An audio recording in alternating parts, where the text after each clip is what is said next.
If there is one image from wrestling history that captures pure, unfiltered terror, it might be what happened on August 18th, 1996 at SummerSlam. Picture this exact moment. A young, stone-cold Steve Austin is standing in the ring at the free-for-all pre-show match. The crowd is quiet. The tension is building. The rope is about to snap under weight it was never designed to handle. The top rope. That singular piece of steel cable is the only thing separating Austin from disaster. The thing holding back 600 pounds of human being from dropping directly onto his head with no chance of recovery.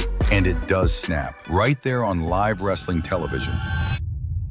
The rope snaps. You hear it, the sound of metal breaking under pressure. Yokozuna comes down. Austin moves like his life depends on it, because it probably does. He moves with pure survival instinct. No thinking, no hesitation, just pure reaction. Austin would later say that rope snapping meant everything. He said if that 600 pounds lands on his head, if he does not move in that split second, he would not be talking to us today. He would not be the legendary Stone Cold Steve Austin we know. He might not be alive. That is not hyperbole. That is the actual physics of the situation. That moment captures the most intense fear in professional wrestling history. But here is the wild part. Here is what makes this story so compelling and so strange. The guys who feared Yokozuna the most, the legends who genuinely prayed every single time he climbed that rope, who felt their hearts racing in their chests, they also called him one of the safest big men who ever stepped foot in a wrestling ring. They trusted him completely. They also feared him completely. Both things were true at the same time. This is the story of how a single wrestler named Rodney Agatupu Anoa'i became the immovable object that terrified an entire generation of professional wrestling legends. And if this moment already has you on the edge of your seat, hit that hype button right now and give this video some hype, because we are just getting started, and the stories about Yokozuna only get more intense from here. This is not just a story about size. This is a story about the intersection of trust and terror in professional wrestling. Rodney Anoa'i was not just large. He was not just another big man taking up space in the ring. He was billed at 6 foot 4 inches tall. His weight fluctuated throughout his career, starting around 500 pounds in his early years and eventually reaching over 700 pounds at his heaviest during his peak years. To put that in perspective,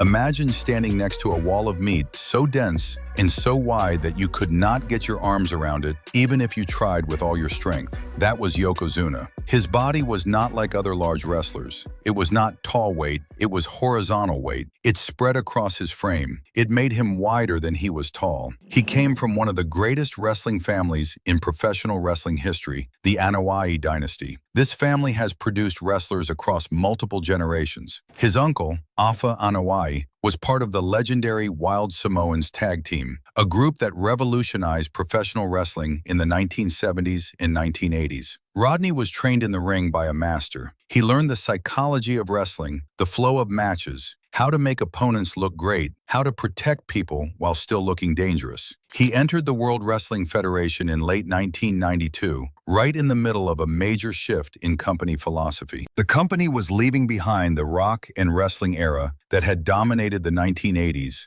and stepping into something they called the new generation. Yokozuna arrived as a character with purpose. He was presented as a high-ranking Japanese sumo champion, even though he was Samoan American. His manager was Mr. Fuji, a devious character who managed his career and his public image. This presentation made Yokozuna feel like an alien force, something from a different world, a representative of a culture of discipline and overwhelming power. His impact was immediate and completely undeniable. In 1993, he won the Royal Rumble match, one of the most important traditional matches in wrestling. He went on to main event WrestleMania, the company's biggest show of the year. He became the most credible threat the company had faced since Andre the Giant. The comparison to Andre was not casual or thrown around lightly. It was serious business. The company had built an entire era around Andre being impossible to beat. Now they had Yokozuna, different, newer, and in some ways, even more terrifying. Here is what matters most in understanding this story. The fear that Yokozuna inspired was almost never about distrust in his abilities or his professionalism. Rodney Agatupu was universally regarded as one of the safest, most professional performers in the entire business by everyone who worked with him. Wrestlers from all walks of life trusted him with their lives. They put their physical well-being in his hands night after night. The fear was something completely different from distrust. It was something else entirely. It was primal. It was ancient. It was about basic physics and the laws of nature. It was about the tiny margin for error when you are dealing with a human being whose mass is so extraordinary that the normal rules of wrestling and human biology do not apply. It was the fear of the immovable object, the fear of something too large to control. When you are lying flat on your back looking up at 600 pounds of Yokozuna standing on the second rope, preparing to sit down on your chest with tremendous force, trust does not completely eliminate fear. Neither does professionalism. Neither does knowing that this man has done this move thousands of times without incident. The fear becomes something more honest. It becomes respect, wrapped in physical dread. It becomes the sound of your own powerful heartbeat. Let me explain the move that became legendary and the signature move of Yokozuna's arsenal, the bonsai drop. When you describe it in just a few words, it sounds simple and straightforward. But the reality of this move, the technical execution of it, is anything but simple. Yokozuna would climb to the second rope, and sometimes, depending on the opponent and the match situation, he would climb all the way to the top rope, and then he would descend, dropping his body weight onto his opponent's chest and stomach area. It was supposed to finish matches cleanly. It was supposed to be devastating and match-ending, and in the stories being told, it absolutely was. But the thing that made it truly terrifying was not the intention of the move, or the design, or the way it appeared on television. It was the actual execution and the technical skill required to make it work safely with a man of his incredible mass. Yokozuna had a technique that protected his opponents, and wrestlers who worked with him marveled at this technique years later in interviews and podcasts and documentaries. This is what separated him from simply being a large person. He was a skilled craftsman. First, as he descended from the second rope, he would place his hands on the top ropes with deliberate and purposeful intention. This was not casual or careless hand placement. His primary focus was controlling and breaking his fall. His hands and arms were absorbing the majority of his weight, controlling the descent so that the actual impact on his opponent's chest and body was far less severe than it appeared from a distance or on television. The illusion was perfect. The visual was devastating, but the reality was protection. Second, his feet would hit the mat first, which is a technical element that most people in the audience would never notice or understand, but wrestlers understood it completely. By hitting the mat before his body made contact with his opponent, he absorbed the initial shock of the fall through his own legs and his own body, rather than transferring all of that force directly through his opponent's torso and internal organs. It distributes the impact. It means that your opponent is not taking the full force of a 600-pound drop in a single moment. Third, and this is the key detail that made everything work correctly, Yokozuna had incredible balance before his weight became excessive and problematic. He could float on the ropes. He could give the illusion of dropping his full mass while actually staying light and controlled. He could sit on the move rather than drop on it. He could create the visual devastation that made the audience believe they were watching something dangerous and destructive, while keeping his opponents protected and safe. Bret Hart himself, after their matches ended, praised Yokozuna as one of the safest big men to ever wrestle in professional wrestling history. Lex Luger said the same thing in multiple interviews. Other wrestlers echoed this sentiment consistently. The fear was real. The fear was completely justified. It was anchored in knowledge and understanding and respect for the danger involved. Any slip,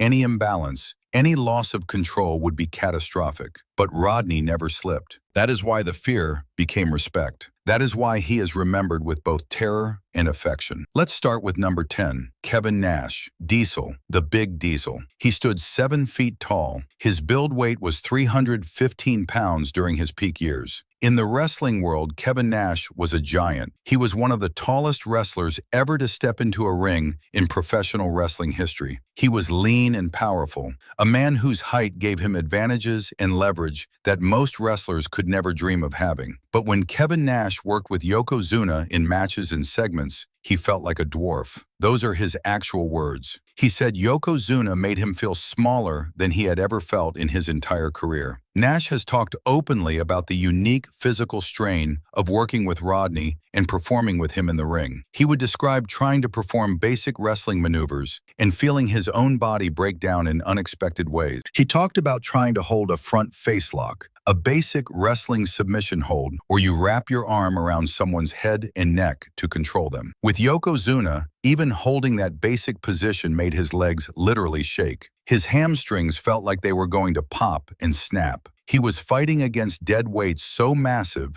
that his own body was at risk of tearing muscle. Nash made a powerful statement that captures everything about the experience. He said Yokozuna was the heaviest human being he had ever touched in his entire life. Not the tallest, not the biggest in terms of height or reach, but the heaviest. The density was different from other large wrestlers. The mass was different. The distribution of weight was different. It was not about stacking weight on top of a frame. It was about pure, concentrated mass that did not seem to follow the normal rules of physics and biology. When Nash tried to move him, when he tried to perform the kinds of moves that normally dominate in professional wrestling, his joints screamed in pain. His muscles rebelled against the resistance. Yokozuna simply existed, and that existence created a problem for everyone around him. Number 9 is Shawn Michaels, the Heartbreak Kid. Shawn Michaels was famous for his incredible bumping ability and his willingness to take massive hits. He would throw himself across the ring with reckless abandon. He would fly through the air on a regular basis. He would land hard on the mat to help tell the story of a devastating move from his opponent. Shawn Michaels was basically fearless in the ring, willing to do anything to make his opponents look strong. Except with Yokozuna, Shawn had to completely rewrite his entire playbook for wrestling. He had to throw away years of techniques and strategies. They had matches in 1996. One was on Monday Night Raw. One was on a tour in Kuwait. In both cases, Shawn learned a hard lesson about physics and mass. You do not bump for Yokozuna. You do not take the traditional bumps in bumping spots that make a wrestling match look great and keep the flow going. You get out of the way, you escape, you survive. That was a shocking admission from Shawn Michaels, a man whose reputation was built on being the best performer in the ring, the guy who could make anyone look good through the magic of his bumping and selling and storytelling. Shawn was terrified of being snuffed out by that sheer mass. He said it plainly and clearly. If Yokozuna caught him wrong, if Yokozuna connected with one of his heavy strikes with Shawn in the wrong position, it could be the end of his career. It could be a career-threatening injury in an instant that would change his entire life. But here is where it gets really interesting and complex. Yokozuna was not slow. He was not a plodding, lumbering giant who telegraphed his moves. He was athletic. He was fast for his size. Shawn talked about how Yokozuna would catch him off guard with a super kick. A super kick is a high-speed, martial arts-style kick to the face. A 600-pound man executing a super kick should not be possible. He would hit a belly-to-belly suplex. He would perform moves that required precision and timing and athleticism. A 600-pound man was performing moves that should have been impossible for someone of his mass. The speed plus the mass made him terrifying in a completely different way. It was not just about the weight and the force. It was about the weight moving fast and reacting quickly. It was about a force of nature that could also accelerate and react and adapt. Number 8 is Jerry Lawler, the King. Jerry Lawler feuded with Yokozuna multiple times throughout the mid-1990s wrestling era. Lawler brought something completely different to the analysis and to the discussion about Yokozuna's impact. He focused on the sensory experience of being in the ring with him. He talked about 3 inches away from Yokozuna, not watching him on television from a distance, but being right there, in the same enclosed space, close enough to touch him. Watching on television is one experience. Being in the ring with him is a completely different experience. Your perspective changes. Your understanding changes. Lawler talked about the sound. When Yokozuna moved, When his feet hit the mat, there was a distinct and heavy sound. When he would drop his body into a move or shift his weight, the sound was stomach-churning and visceral. It was the sound of 600 pounds hitting plywood and steel structures. The ring itself, which is designed specifically and carefully to absorb impact and protect wrestlers, seemed to struggle when Yokozuna was moving through it. The boards would groan under the pressure. The entire ring would sag under his weight. It was not subtle. It was not a small thing. The ring, this carefully engineered structure that has protected wrestlers for decades, was being stressed by the simple act of him being there and moving around in it. Lawler would stand there and hear the wood strain. He would feel the vibration in his bones and throughout his body. The whole experience became sensory in a way that television could never capture. Your eyes saw the size and mass. Your ears heard the weight and the impact. Your body felt the vibration through the floor and through the air itself. It was a complete assault on the nervous system, a total reminder that you were in the presence of something that defied normal wrestling and normal human physicality. Number 7 is Kurt Angle, Olympic gold medalist, world-class athlete, legitimate tough guy with a proven record of accomplishment at the highest levels of amateur wrestling. Kurt Angle arrived in WWE long after Yokozuna's peak years were over. He never had to face prime Yokozuna in a real match in the ring. But Kurt became a dedicated student of wrestling history and wrestling culture. He talked to the old-timers. He talked to The Undertaker. He talked to Triple H. He talked to guys who had faced Yokozuna when the fear was at its highest and when Yokozuna was in his prime. Through those conversations and interviews, Kurt learned that facing Yokozuna was considered the ultimate litmus test for a professional wrestler's actual bravery and mental toughness. The old-timers told Kurt something specific and direct. They said, if you can lie still under Yokozuna while he delivers the bonsai drop, if you can stay completely still and not flinch, not move, not show any sign of panic or fear, then you are a real professional. You are a real pro.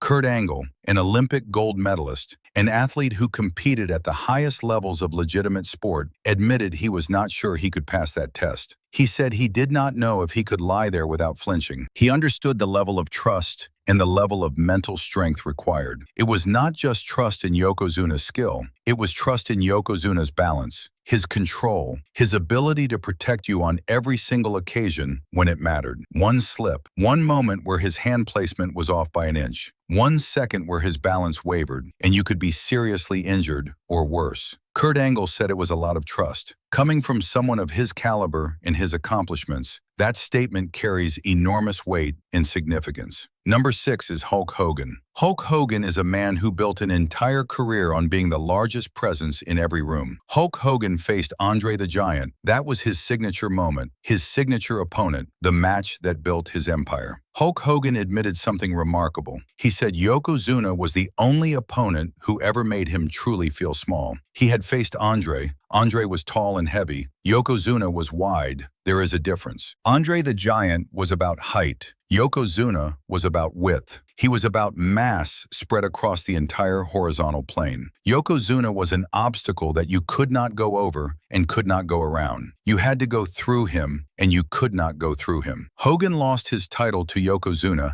at King of the Ring in 1993. The finish involved a fireball from a photographer's camera. Hogan was distracted, and Yokozuna took advantage. But the match itself was a journey in navigation. Hogan described it as trying to navigate a match around a building. You could not get your arms around Yokozuna. The things that normally worked, the power spots that Hogan relied on, became impossible. When he hit his leg drop, his signature move, when he would drop his body across an opponent's chest, it felt like a building fell on the ring. His psychology changed. He could not be the irresistible force anymore. Against Yokozuna, Hogan was just an object in the path of an immovable mountain. That shift in psychology was huge. It meant Hogan had to approach wrestling differently, think differently, plan differently. Yokozuna forced him out of his comfort zone in a way no other opponent ever had. Number 5 is Jim Ross. Jim Ross, the legendary voice of professional wrestling, JR, as everyone calls him. Jim Ross was the announcer who called many of Yokozuna's matches live, sitting at the broadcast table and narrating the action for millions of viewers at home. He saw him from the broadcast table night after night. Later, Jim Ross worked in talent relations for the company, overseeing the wrestlers and managing the business relationships. He saw the business side. He saw the administrative concerns that came with having such an extreme physical specimen on the roster. He witnessed something that the wrestlers themselves could not see from inside the ring. He witnessed the hush that would fall over the entire locker room when Yokozuna stepped onto the scale to be weighed. It was not just a casual moment or a routine part of business. It was a moment of genuine concern and fear. It was a moment of real worry about his health, about whether his body could sustain his lifestyle and the demands of professional wrestling, about whether he would make it through another match safely. Jim Ross gave a statement that captures the complexity and contradiction perfectly. He said they were terrified for Yokozuna's health, but the guys in the ring were terrified for their lives. Those are two different kinds of fear. The company feared he would die from his own weight and his own body giving out. The wrestlers feared they would be crushed under his mass or seriously injured. Jim Ross talked about the margin for error. He said if Yokozuna missed his mark by just 2 inches, if his hand placement was off by 2 inches, he could crush a man's chest and cause fatal internal injuries. 2 inches. That became the metric of Yokozuna's career and the measure of his professionalism. His precision was incredible and remarkable. For a man of his size and his mass, his ability to place his moves correctly, to control his body, to hit his spots accurately was remarkable and set him apart. But as his weight climbed towards 700 pounds, even Jim Ross knew it could not continue. The margin for error was shrinking with each pound gained. The company could no longer justify the risk to the wrestlers and to Yokozuna himself. The man was literally outgrowing the capacity of his own heart. Number 4 is Stone Cold Steve Austin. We started with Austin, but there is more to his story. At SummerSlam 1996, the rope snapped. That is the moment we opened with. But there is another story. Austin was in South Africa. Yokozuna slammed him. Stone Cold would later describe what happened. He said Yokozuna slammed him so hard that Austin literally lost control of his bowels. He lost physical control of his body. Now, people tell this story for comedic effect in later years, but it is not really a joke. It illustrates something profound. It shows what happens when 600 pounds of force impacts your body. The internal pressure is so great that the body's normal functions break down. This was supposed to be a safe slam. This was a regular move in a regular match. But the force was so great that it disrupted the normal biological functions. Even though Yokozuna did not intend to hurt him, even though he was being careful and professional, the sheer mass and the impact was enough to overwhelm Austin's body. It is a powerful reminder that safety in professional wrestling, even when everyone is being professional and careful, has limits when you are dealing with something as extreme as Yokozuna. Number 3 is Jim Duggan. Hacksaw Jim Duggan. Jim Duggan holds a specific and important place in Yokozuna's history and legacy. He was the first person to knock Yokozuna off his feet in a World Wrestling Federation ring, a moment that made wrestling history. That moment was carefully designed to humanize the monster and show that even Yokozuna could be brought down and defeated. It was meant to show that no one was invincible. But for Duggan himself, the experience was one of intense physical dread and fear. He hit Yokozuna with everything he had. He gave it his absolute best shot with all his strength. And Yokozuna just wobbled. He did not fall. He barely moved at all. He just wobbled a little bit and stayed standing as if nothing had happened. Duggan learned something that day in the ring, and he described it clearly in interviews. He said looking up at a 600-pound man who is winded and losing his balance is terrifying when you are the one lying on the mat below him. The danger is not a controlled giant who knows where he is. The danger is an uncontrolled giant who is off balance, who is losing his footing, who is struggling to regain control of his own body. In professional wrestling, a controlled fall is safe.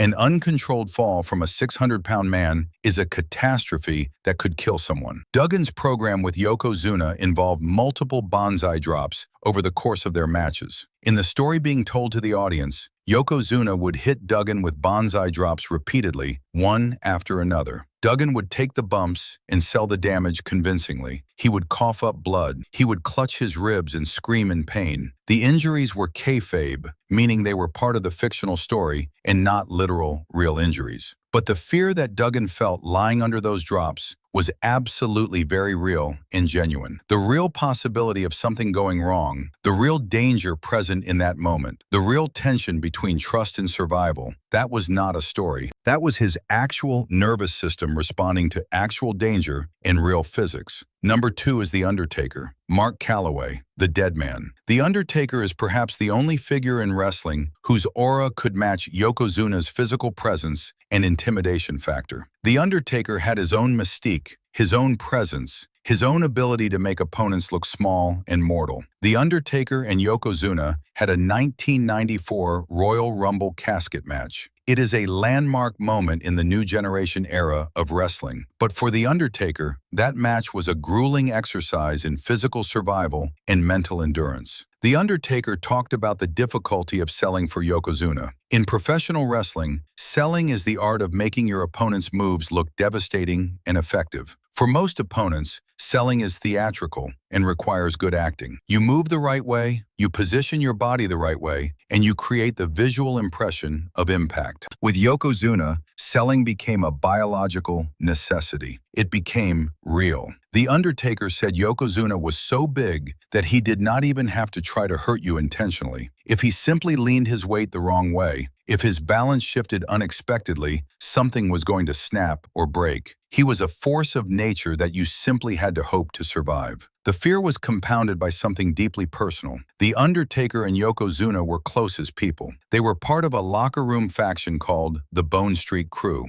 They were as close as brothers in the workplace. This closeness meant the Undertaker was acutely aware of Yokozuna's struggles and his weight battles. As Yokozuna's mass increased toward the middle of the 1990s, the Undertaker's fear transitioned. It was no longer just fear of his power, it became fear for his balance. It became fear for his health and his well-being. Every time Yokozuna leaned on the Undertaker's ribs, every time he applied pressure in a match, there was a genuine risk that something would go catastrophically wrong. Not out of malice or carelessness, but out of the sheer unmanageability of the physics involved. A force that large has limits. Those limits were shrinking. Number 1, the excellence of execution, Bret Hart. Bret Hart's encounters with Yokozuna at WrestleMania 9 and WrestleMania 10 are legendary in wrestling history. They are legendary for their storytelling. They are legendary for the drama. They are legendary for how they unfolded. But they were also masterclasses in wrestling under extreme physical duress. Bret Hart is a technician. His entire career was built on technical wrestling. He relied on leverage. He relied on momentum. He relied on his knowledge of anatomy and positioning to execute moves on opponents larger and stronger than him. Against Yokozuna, these tools were rendered almost completely obsolete. Bret has described it as trying to wrestle a mountain. That image captures everything. A mountain does not move. A mountain does not have leverage points that respond to technical wrestling. A mountain is just there. It exists. You have to work around it. Bret talked about the wall of meat sensation. Even something as basic as a collar and elbow tie-up, where you grab your opponent's neck and head to set up position, felt like hitting a solid structure. It felt like running into a wall. The technical reality of some of Bret's signature moves became a logistical nightmare. The sharpshooter is one of Bret's most famous moves. It is a submission hold where Bret has to wrap his arms around his opponent's legs. But Yokozuna's thighs were the size of a normal wrestler's entire torso. Getting leverage, positioning himself correctly, executing the move so that it looked good and felt safe, was a puzzle that Bret had to solve in every single match. The apex of the dread came during the bonsai drop. Bret would lie on the mat. He would look up at Yokozuna standing on the second rope. All he could do was pray. He would pray that Yokozuna had his balance. He would pray that his hand placement was correct. He would pray that everything would go smoothly. Because if it did not, if Yokozuna slipped, if there was any kind of accident, the sheer weight would be enough to cause fatal internal injuries. Bret Hart trusted Yokozuna with his life. He trusted him enough to take the bonsai drop multiple times. They had multiple matches, and Yokozuna delivered every single time. The trust was justified. The professionalism was real, but the fear was also real. Bret said it perfectly. You try to whip him, and he would not budge. But the scariest part was when he went to the second rope. You are lying there just praying that he has got his balance. That is the truth of working with Yokozuna for a technical master like Bret Hart. Trust and fear coexisted. Respect and dread coexisted. Professionalism and survival instinct coexisted. The physical presence of Yokozuna was not just something that mattered in the ring. It affected everything. Air travel was different. Yokozuna often needed 2 seats in coach because first-class seats were too narrow for his frame. The veterans would sit with him to maintain camaraderie. They wanted to spend time with him, to support him, to keep the locker room culture intact. On ground travel, in cars, Yokozuna would sit taller than Kevin Nash, who is 7 feet tall. It sounds impossible, but the density of his body, the way he sat, the way he occupied space, made it happen. It is a surreal visual. It is a reminder that Yokozuna was an outlier even among giants. Backstage, Yokozuna served as a judge in wrestlers' court. This was a locker room tradition where wrestlers would settle disputes. Yokozuna had absolute authority. He maintained order through respect and presence. His voice mattered. What he said carried weight. And away from wrestling, Yokozuna was known for throwing massive barbecues. He was known for his generosity. He was known for his humanity. He humanized the monster. And in doing so, he made the in-ring danger more poignant. The guys feared the competitor, but they loved the man. That made the contradiction more painful. That made the whole story more human. The tragic truth of Yokozuna is that the very thing that made him a star and created his legend also became the thing that destroyed his career and shortened his life. As his weight climbed past 700 pounds, he lost the agility and balance that had protected everyone in the ring with him. The margin for error that Jim Ross talked about disappeared completely. The precision became impossible to maintain. State athletic commissions began refusing to license him for professional wrestling matches. They looked at the risks and said, no more. The company had no choice but to face reality. They had to release one of their most valuable assets. The company knew they could not justify the risk anymore. The terror and the respect that Yokozuna inspired have not faded with time. Even now, decades later, the Anoa'i family continues to dominate professional wrestling at the highest levels.